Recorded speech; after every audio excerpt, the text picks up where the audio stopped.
It would, however, be 3 years and a story of triumph over adversity before Canberra would see the best of Mal Meninga. The fairy tale began to read like a nightmare. That fateful day in May 1987, when it was pouring down rain, we were playing against an informed Manly side. I kicked downfield, actually. I chased it for the first time ever. I chased a kick downfield. There's a kick from Meninga. It's going to doesn't go into touch. It rolls back into the in-goal area. Williams is there. Carey's up there chasing. He's away from Corkery. Now Meninga's got him. And Meninga has hit the... Mal Meninga. I actually said to him, chase, as if to say, come on, you big lazy thing. And he chased the ball. He was the first down there. And of course, I think it was a Manly fullback who took off across field. Mal went to tackle him and slid into the goalpost, and I didn't feel real good about that, and I'm sure Mal doesn't forget the incident either. That's something that we hate to see in rugby league. He's obviously done something to his left forearm there. Gee, I hope it's not broken or anything. Yeah, I knew it was broken, and the first thing I said to myself, oh, God damn, I'm going to miss out on the State of Origin series. That was my first reaction, but a frustrating period for me after that. For the next 2 years, it was the start of a time that I really, don't wish to remember. 10 weeks later, he was back, but the tragedy had set its course.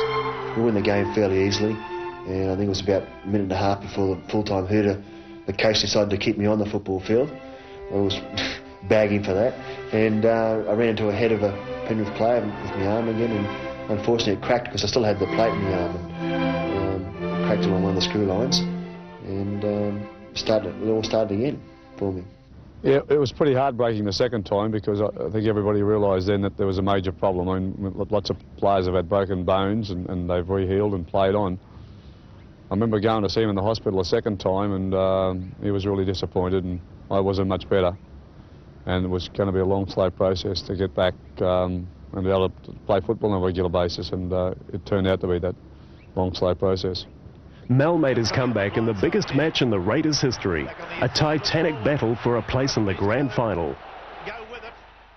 Yeah, I was about 17 stone, about 2 stone overweight. Porky as anything. I wasn't expected to play, but they told me I couldn't play again for the rest of the year, so I didn't worry about it too much. I was more socialising than anything, and I was going to all the different boxes and meeting all the different sponsors at that particular stage. But the doctor said to me after we beat South in the major semi-final that I was a chance of playing the next week, and I said, what?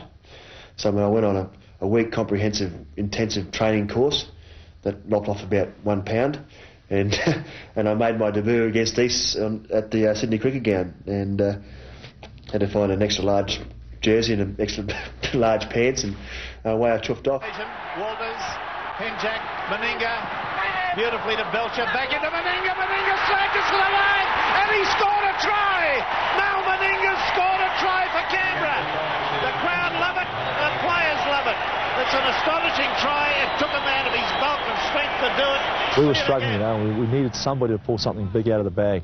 And of course, Mal being the bloke he did it. And I can remember him running for the line, and there was the try line, and Dave Truella was in the road, and Mal just leant down, put his big arm, and knocked Dave Truella out cold, and went over to score the try. And I don't even know why Dave Truella thought he was going to come between Mal and the try line, because I don't think a tank could have stopped him, because he just bowled straight over top of him, and it was a great try.